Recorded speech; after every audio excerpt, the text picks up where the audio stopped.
नमस्कार, मैं हूं आपके साथ सिमरन कौर और इस समय आप देख रहे हैं आपका अपना सबसे पसंदीदा news channel India town news. आपके अपने केबल नेटवर्क और डिजिटल नेटवर्क के माध्यम से मिले प्यार और भरोसे के बाद अब हम आपकी टीवी स्क्रीन पर ताज़ा समाचार और गुलदस्ता और नए नए कार्यक्रमों की श्रृंखला लगातार लेकर आते रहेंगे। तो चलिए शुरू करते हैं समाचारों का सिलसिला उन खबरों से जो बनी है इस वक्त की सुर्खियां। स्कूल नवीन भवन में भारी लापरवाही, स्कूल बिल्डिंग का नहीं हुआ अब तक निर्माण। 2.5 साल पहले पूर्व मुख्यमंत्री ने किया था भूमि पूजन, छात्र छात्राओं का सपना रह गया अधूरा। प्रशासन की बड़ी कार्रवाई, अवैध तरीके से बनाई जा रही कॉलोनी, प्रशासन का चला बुलडोजर, सड़क नाली गेट सहित अन्य स्ट्रक्चर को किया ध्वस्त, पुलिस बल रही मौजूद। पानी टंकी को बदमाशों ने किया क्षतिग्रस्त, टंकी के फूट जाने से बह गया पूरा पानी। पानी की किल्लत से जूझ रहे रहवासी, पार्षद ने थाने में की शिकायत। अब खबरें विस्तार से। मध्य प्रदेश के झाबुआ जिले के मेघनगर के ग्राम ब्रह्मपुर में जनजातीय कार्य विभाग द्वारा स्वीकृत शासकीय उच्चतर माध्यमिक विद्यालय नवीन भवन का निर्माण 2.5 साल बाद भी शुरू नहीं हो पाया। 337 लाख की लागत से बने स्कूल बिल्डिंग के निर्माण के लिए वर्ष 2021 में तत्कालीन मुख्यमंत्री शिवराज सिंह चौहान ने भूमि पूजन किया था। आज तक नवीन भवन का कार्य शुरू नहीं हो सका। स्कूली छात्र छात्राओं को समस्याओं का सामना करना पड़ रहा है। 2.5 वर्ष बीत जाने के बाद भी छात्र छात्राओं को नए भवन में पढ़ने का सपना पूरा नहीं हो पा रहा है। वहीं ठेकेदार की मनमानी की वजह से यह कार्य शुरू नहीं हुआ है। इतना ही नहीं, इस बारे में कई बार संबंधित विभाग और जिला प्रशासन के अधिकारियों को भी अवगत कराया गया है। हमारी स्कूल में 10वीं और 12वीं की परीक्षा के कारण हम दूसरी संस्था में बैठे हुए हैं और हमें यहाँ पढ़ने में समस्या आ रही है और हमारी स्कूल का निर्माण कार्य 2021 में स्वीकृत हुआ था, लेकिन पता नहीं अभी तक बना नहीं है और हमारी ये मांग है कि हमारे निर्माण कार्य प्रारंभ करें और जल्द से जल्द प्रारंभ करें और नहीं होता है तो हम कलेक्टर के पास आते हैं। रोज बैठने में समस्या आ रही है। जहाँ 11वीं 12वीं की एग्ज़ाम हो रही है हमारी स्कूल में शासकीय उच्चतर माध्यमिक विद्यालय रंभापुर में, और हमारा डेली का रूटीन वगैरह हमें वहाँ कक्ष कम होने के कारण हमें शासकीय कन्या स्कूल में बैठना पड़ रहा है और हमारा डेली का रूटीन बिगड़ गया है और हमें पढ़ने में की समस्या आ रही है। और इस स्कूल का निर्माण की स्वीकृति 5 अक्टूबर 2021 को हुई थी, परंतु अभी तक कोई कार्य शुरू नहीं हुआ है। तो सरकार से मांग है कि जल्दी से जल्दी निर्माण का कार्य शुरू हो। हम सभी बच्चे मिलकर कलेक्टर के पास जाएंगे और विज्ञापन देंगे। हमारे द्वारा ठेकेदार को भी अवगत करवाया गया। ठेकेदार ने आज तक काम चालू नहीं करा। कम से कम 2-2.5 साल पूर्ण होने आए स्कूल, और आज जब भी 10वीं की परीक्षा वगैरह थी वो अपन बच्चे इधर उधर भटक रहे और स्कूल कन्या में ले जाकर शिफ्ट किए गए और अधिकारी को भी अवगत कराया गया। अधिकारी बोलते हैं 1-2 दिन में चालू कर देंगे और यहाँ पे लोग ये बच्चे भटक रहे हैं इधर उधर गांव में। हम पंचायत से लेटर बना कर कलेक्टर मैडम को अवगत कराएंगे और मुख्यमंत्री तक जाने के लिए हम तैयार हैं और वहाँ भी हम एक लेटर देंगे। मुझे जो जानकारी है वह ये है कि यहाँ का भवन निर्माण कार्य होना है और जिसकी लागत जो है वो 337.94 लाख जानकारी में है। इतने राशि से ये भवन निर्माण होना है। जैसे ही मैंने उक्त पदभार ग्रहण किया, मैंने स्कूल में भवन कक्षों में अध्यापन कक्षों में का अभाव होने से मैंने PIU के वरिष्ठ अधिकारियों को और हमारे विभाग के वरिष्ठ अधिकारियों से भवन अधूरा है इस संबंध में जानकारी दी और जो एजेंसी भवन निर्माण करने जा रही है उनसे भी मैंने 2-4 बार इस संबंध में अवगत कराया कि हमारे यहाँ पर बच्चों को बैठने अध्यापन कार्य करवाने में असुविधा आ रही है। आपसे सहयोग की अपेक्षा है, जल्दी से जल्दी बनाने की आप कोशिश करें ताकि हमारे यहाँ बच्चों को अध्यापन ढंग से कराया जा सके। मगर हर बार कार्यवाही की बात कहकर अधिकारी भी अपने आप को बचाते नजर आ रहे हैं। आखिर क्यों ठेकेदार पर अधिकारी मेहरबान है, यह एक बड़ा सवाल है। इंडिया टाउन न्यूज के लिए झाबुआ से भूपेंद्र बरमंडलिया की रिपोर्ट। बुरहानपुर जिले में इंदौर इच्छापुर हाईवे पर पुराने आरटीओ कार्यालय के पास वाहन चालकों में उस वक्त हड़कंप मच गया जब परिवहन विभाग की टीम ने बसों की जांच शुरू कर दी। इस दौरान वाहनों में कई खामियां मिली। आधा दर्जन से अधिक वाहनों में तेज आवाज वाले प्रेशर हॉर्न भी पाए गए, जिन्हें निकाल लिया गया। जिप्सों में कमियां मिली, उन पर जुर्माना लगाया गया। साथ ही हिदायत दी गई कि फिर लापरवाही पाई गई तो बस जब्त कर ली जाएगी। आधा दर्जन से अधिक वाहनों में तेज आवाज वाले प्रेशर हॉर्न भी पाए गए, जिन्हें निकाल लिया गया। जिप्सों में कमियां मिली, उन पर जुर्माना लगाया गया। साथ ही हिदायत दी गई कि फिर लापरवाही पाई गई तो बस जब्त कर ली जाएगी। यह कार्यवाही परिवहन आयुक्त ग्वालियर के निर्देश पर प्रभारी जिला परिवहन अधिकारी जगदीश बिल्लौरे ने की। मालवाहक गाड़ियों और यात्री वाहनों की जांच के लिए अभियान चलाया गया। 45 से अधिक वाहनों की जांच की गई। प्रेशर हॉर्न पाए जाने पर चालानी कार्यवाही की गई। इसके अलावा चेकिंग के दौरान वाहनों की फिटनेस, परमिट, टैक्स, बीमा, पीयूसी, लाइसेंस सहित अन्य दस्तावेजों की भी पड़ताल की गई। इस दौरान 9 वाहनों से 9,500 रुपए शमन शुल्क वसूला गया। आज के चेकिंग अभियान में जो भी व्हीकल विदाउट डॉक्यूमेंट्स के हैं या जिनमें सुरक्षा मानकों की पूर्ति नहीं की गई है या जो पब्लिक न्यूसेंस करते हैं, उन सभी वाहनों के खिलाफ कार्रवाई की जा रही है। जैसे आप देख रहे हैं बस में प्रेशर हॉर्न लगा के चलते हैं, बस वाले के जो ड्राइवर और कंडक्टर्स हैं वो लाइसेंस और बिना वर्दी के चल रहे हैं, तो उनके खिलाफ कार्रवाई की जा रही है। बाकी अन्य वाहन जो भी आ रहे हैं जिनमें डॉक्यूमेंट्स नहीं है या फिर फिटनेस नहीं है या पीयूसी नहीं है, उन सभी वाहनों के खिलाफ कार्रवाई की जा रही है। इंडिया टाउन न्यूज के लिए बुरहानपुर से सोनू सोहले की रिपोर्ट। की रिपोर्ट। शिवपुरी जिले के खानिया थाना तहसील के बामौरकला थाना क्षेत्र के दीदावनी गांव में निर्माणाधीन डैम के कैचमेंट एरिया में भरे पानी में मछली पकड़ते समय डूबे युवक का 36 घंटे बाद भी कोई सुराग नहीं मिल पाया। स्थानीय गोताखोर और एसडीआरएफ के जवान लगातार युवक की तलाश कर रहे हैं। काफी तलाश के बाद भी युवक का पता नहीं लग रहा। बता दें कि दीदावनी गांव का रहने वाला 40 वर्षीय अमर सिंह आदिवासी मंगलवार को गांव के पास बन रहे डैम में भरे पानी में मछली पकड़ने वाली ट्यूब पर बैठकर उतरा था। इसके बाद वह वापस नहीं लौटा। परिजनों को उसके कपड़े डैम के पास रखे मिले। उसके बाद परिजनों ने युवक की डैम में डूबने की आशंका जताते हुए इसकी शिकायत पुलिस थाना बामौरकला में दर्ज कराई थी।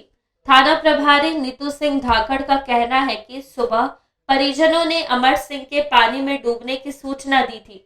तभी से पुलिस अमर सिंह की तलाश में जुटी हुई है, लेकिन अब तक उसका कोई सुराग नहीं लग सका। थाना प्रभारी नीतू सिंह धाकड़ ने यह भी बताया कि अमर सिंह को पानी में डूबते किसी ने नहीं देखा। फिर भी स्थानीय गोताखोर और एसडीआरएफ के जवान डैम में कांटा डालकर युवक की तलाश में जुटे हैं। सब मछली पकड़ने आया था तो 9:30 बजे घर से निकला। जब 10-11 बजे तक ट्यूब चलाया उसने। 2 मछली पकड़ के कोई व्यक्ति को आया हुई लेने वाला वो ले गया। ले तो गया, वो कह भी चला के घर में भी कह दीवान है कि कोई अमर सिंह गिर गया, लेकिन वो लौट के नहीं आया। कब का सामने वाला कल मंगलवार का। संभावना उसके परिजनों ने उसी डैम में डूबने की है, तो उसके पर्पज में कल से ही रेस्क्यू ऑपरेशन चलाया जा रहा है। सीपी से एनडीआरएफ की टीम भी बुलाई गई है, वो भी लगातार रेस्क्यू ऑपरेशन कर रही है। लोकल के लोगों से मदद लेकर भी लगातार उसका सर्च ऑपरेशन चलाया जा रहा है। डैम और डैम के आसपास उसको सर्च किया जा रहा है। अब आगे कार्रवाई जारी है, जैसा भी होगा आपको बताया जाएगा। तो हमारी टीम अभी भी काम कर रही है सर, सर्चिंग चालू है। लेकिन कल ज़्यादा रात हो जाने के कारण वो क्या कि अंधेरा हो जाने के कारण हमने काम बंद कर दिया था। तो सुबह से फिर भी अब हमारी जो टीम है वो अभी भी काम कर रही है सर। इंडिया टाउन न्यूज के लिए शिवपुरी से कुलदीप गुप्ता की रिपोर्ट। बुरहानपुर शहर की नामचीन मिलन मिठाई दुकान में खाद्य पदार्थों की जांच करने बुधवार को खाद्य सुरक्षा अधिकारी आलोक कुमार रावत पहुंचे। दरअसल एक ग्राहक हसीब ने शिकायत की थी कि उन्होंने 12 फरवरी की शाम मिलन मिठाई दुकान से एक ब्रेड खरीदी थी।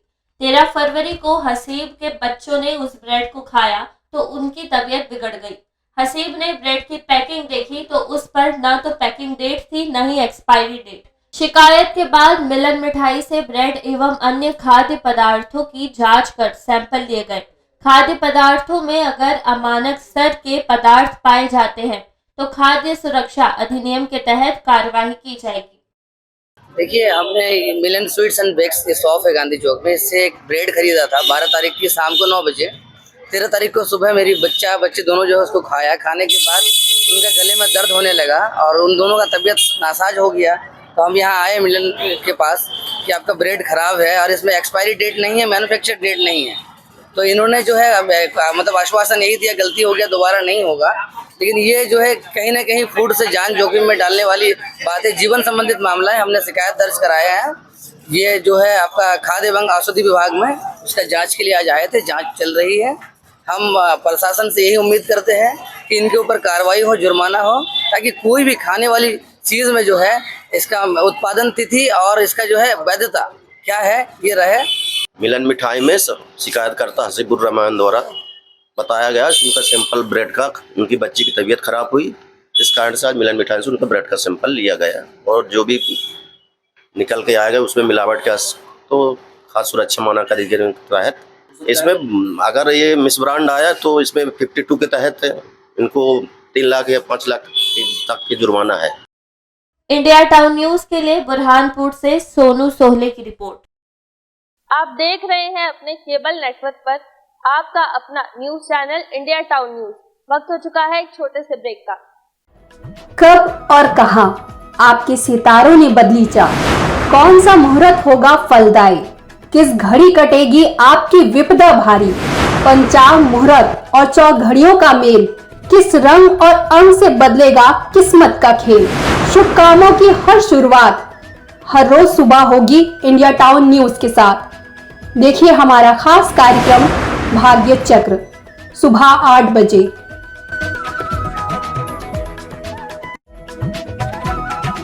भागम भाग भरी जिंदगी में बढ़ता तनाव, जब बढ़ने लगे थका कर चूर कर देने वाली चिंताएं, समय से पहले बुढ़ापा लेकर आता स्ट्रेस, जब मानसिक तनाव से नहीं मिल पा रहा रिलैक्स, बीमारियों, थकान और टेंशन का जब ना मिले उपाय, तो करें योग और रहें निरोग। इंडिया टाउन न्यूज के साथ योग से रहें निरोग, हर सुबह ठीक 8 बजे।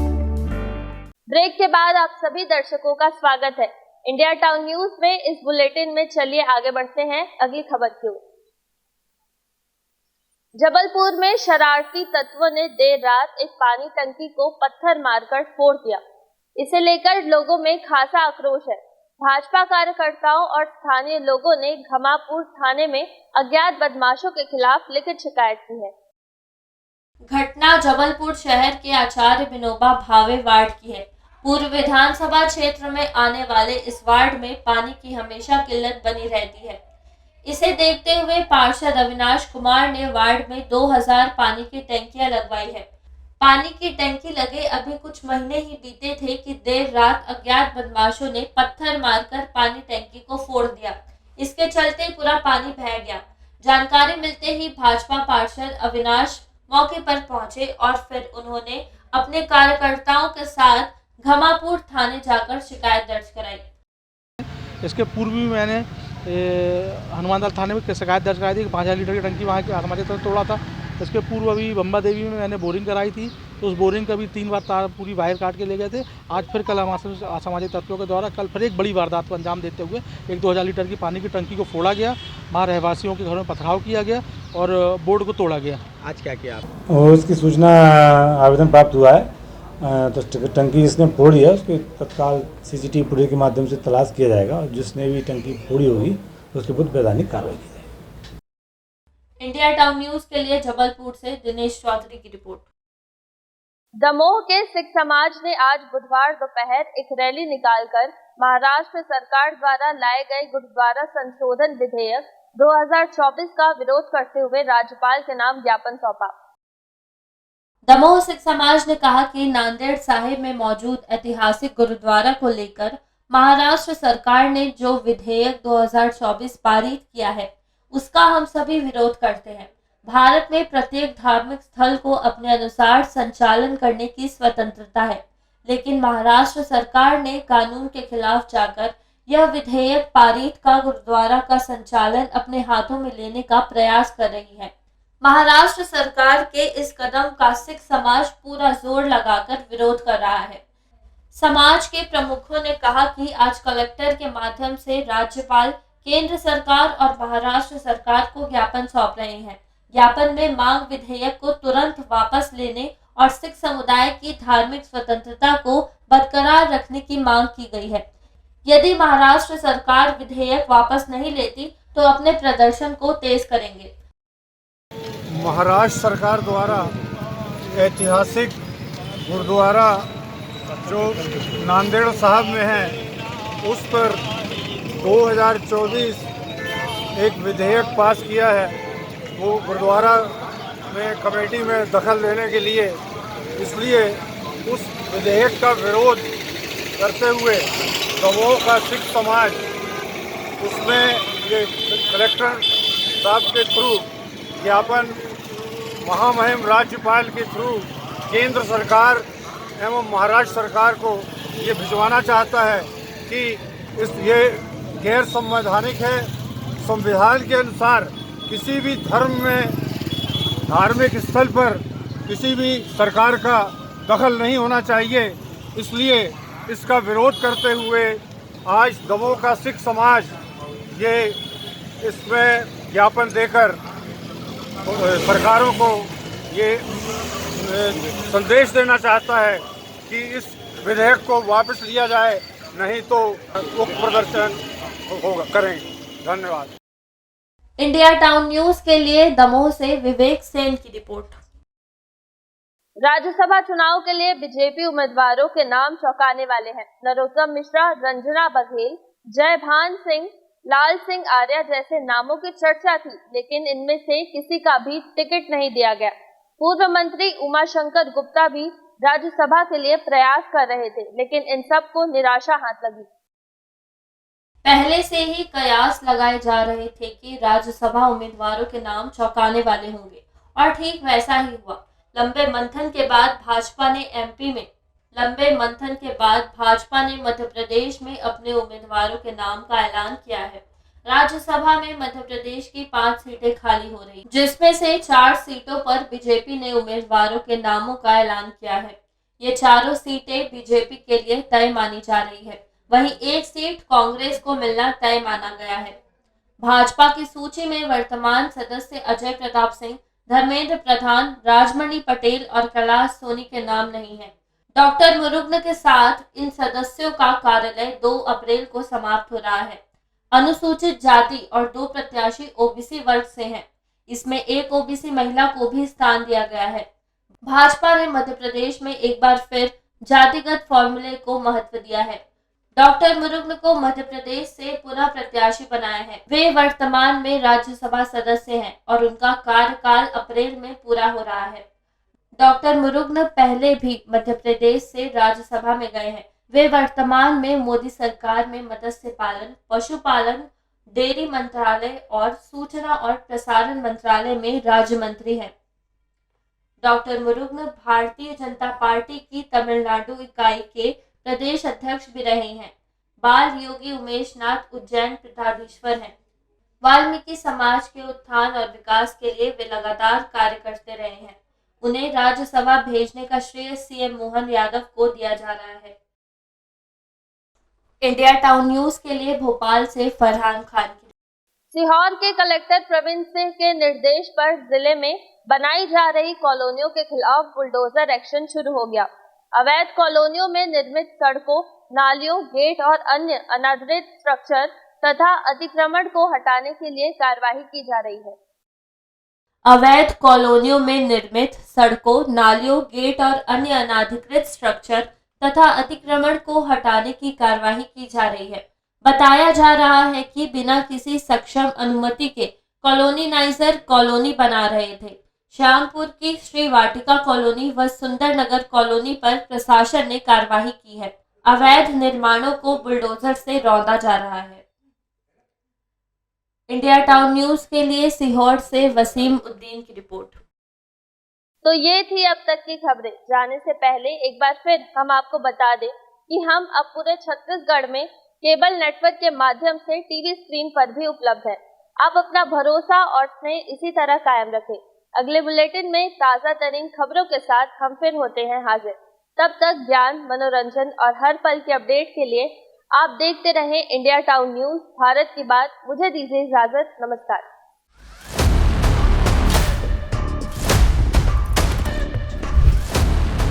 राजनीति की शतरंज, किसके शहर किसकी मार, कहां प्यादा बना वजीर,